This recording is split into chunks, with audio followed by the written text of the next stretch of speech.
চলো বন্ধুরা, আজকে চটজলদি একটা রেসিপি পনির বাটার মশলা করছি। গরম তেলে হালকা করে সতে করে নেব পনিরের টুকরোগুলোকে।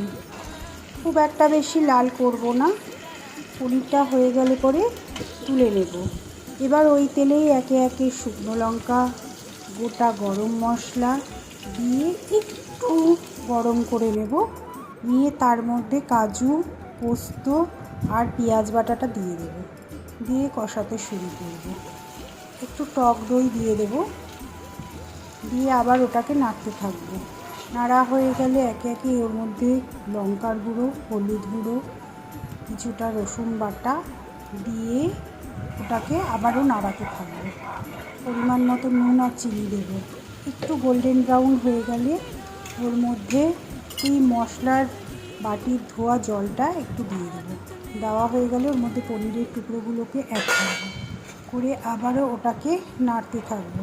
নাড়া হয়ে গেলে ওর মধ্যে একটু বাটার দিয়ে দেবো। বাটারটা আমি এখানে আমুলের বাটার ইউজ করেছি, তোমরা তোমাদের মতন ইচ্ছা মতন ব্যবহার করবে। দেখো চটজলদি রেডি হয়ে গেলে বাটার মশলা।